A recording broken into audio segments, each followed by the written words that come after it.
न्यायदेवता आहेच ना. न्याय मिळवून देण्यासाठी. मग दादांच्या लढ्याला तर माझा पाठिंबा आहेच, कारण दादांनी जे माझा नवऱ्याचा तपास थांबवलेला चालू केला त्यासाठी पण, आणि मी त्यांना भाऊ मानलेला आहे. आणि दादांच्या ह्या लढ्यासाठी माझा आणि माझ्या परिवाराचा पूर्ण पाठिंबा दादांसोबत आहे. हाके सणांचं कसं या म्हणजे एक लेकरांचा बाप मारला त्यावेळेस हाके साहेब कुठे गेलते न्यायाच्या लढ्यासाठी. त्यावेळेस त्यांनी साधं म्हणले की आम्ही ह्याचं समर्थन सध्या करू शकत नाही या गोष्टीचं. मग त्यावेळेस हाके सर कुठे गेलते. मी पण एक ओबीसी बांधव होते ना. मग त्यांनी माझ्या न्यायाच्या लढ्यात का साथ दिली नाही. आणि तिथं जाऊन असं अशा पद्धतीने हे करणं म्हणजे ते खरं समाजात तेढ निर्माण करत आहेत. आपण इतर समाज, आमच्या इथला समाज एकदम मिळून मिसळून राहत आहे, पण तिथं जाऊन धिंगाणा करणं, दोन्ही समाजात तेढ निर्माण करणं आणि दादांच्या न्यायाच्या लढ्यात सगळ्यांनी पूर्ण समर्थन केलं आहे ना. असं तर आपल्याला गोपीनाथ मुंडे साहेबांनी आरक्षण मिळवून दिलेलं आहे. आपला गोपीनाथ मुंडे साहेबांवर विश्वास असला पाहिजे, न्यायदेवतेवर विश्वास असला पाहिजे. त्यांचा न्यायाचा लढा ते लढत आहेत ना. त्याच्यात आपण सगळ्यांना समर्थन केलं पाहिजे की ते लोकशाही पद्धतीनं शांततेच्या मार्गाने करत आहेत. दादा जे लोकशाही पद्धतीने लढा देत आहेत त्यांच्या समाजासाठी, की त्यांना आरक्षण भेटावं म्हणून, ते न्याय म्हणजे लोकशाही पद्धतीनं लढा देत आहेत, त्याच्यावर आपण विश्वास ठेवला पाहिजे. न्यायदेवता आहेच ना.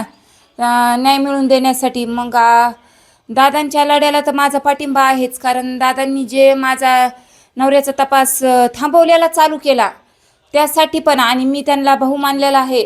आणि दादांच्या ह्या लढ्यासाठी माझा आणि माझ्या परिवाराचा पूर्ण पाठिंबा दादांसोबत आहे. म्हणते ना, मग दादा लोकशाही पद्धतीने चलत आहेत. दादा एकदम शांततेच्या मार्गात त्यांचा न्यायाचा लढा लढत आहेत. मग सगळ्यांनी त्यांचं समर्थन केलं पाहिजे की दादा शांततेपणे करतायत. न्यायदेवता तर आहेच ना आपली. न्यायदेवता बघून घेईल ना, म्हणजे काय करायचं काय नाही हे आपण नाही ना ठरवू शकत की कुठं जायचं. मग ते म्हणजे एकदम ते लोकशाही पद्धतीनं शांततेच्या मार्गाने करत आहे, त्याच्यामुळे सगळ्यांनी त्यांना पाठिंबा दिला पाहिजे. म्हणजे हाके सणांचं कसं या म्हणजे एक लेकरांचा बाप मारला त्यावेळेस हाके साहेब कुठे गेलते न्यायाच्या लढ्यासाठी. त्यावेळेस त्यांनी साधं म्हणले की आम्ही ह्याचं समर्थन सध्या करू शकत नाही या गोष्टीचं. मग त्यावेळेस हाके सर कुठे गेलते. मी पण एक ओबीसी बांधव होते ना. मग त्यांनी माझ्या न्यायाच्या लढ्यात का साथ दिली नाही. आणि तिथं जाऊन असं अशा पद्धतीने हे करणं म्हणजे ते खरं समाजात तेढ निर्माण करत आहेत. आपण इतर समाज, आमच्या इथला समाज एकदम मिळून मिसळून राहत आहे, पण तिथं जाऊन धिंगाणा करणं, दोन्ही समाजात तेढ निर्माण करणं. दादा तसं करत नाहीत ना. दादा एकदम शांततेच्या मार्गात, ते कधी म्हणले नाहीत ना की ओबीसी बांधव असे मराठा बांधव असे. दादा शांततेच्या मार्गाने, मी एक ओबीसी असून माझ्या न्यायाच्या लढ्यात साथ दिली दादांनी. हे सगळ्यांना, ओबीसी बांधवांना सगळ्यांना कळायला पाहिजे की दादा हे सगळ्या समाजासाठी आवश्यक आहेत. दादा काही मराठ्यांसाठीच म्हणून नाही, मराठी समाजासाठीच नाही, दादा इतर समाजासाठी आवश्यक आहेत. आणि दादांच्या न्यायाच्या लढ्यात सगळ्यांनी पूर्ण समर्थन केलं आहे ना. असं तर आपल्याला गोपीनाथ मुंडे साहेबांनी आरक्षण मिळवून दिलेलं आहे. आपला गोपीनाथ मुंडे साहेबांवर विश्वास असला पाहिजे, न्यायदेवतेवर विश्वास असला पाहिजे.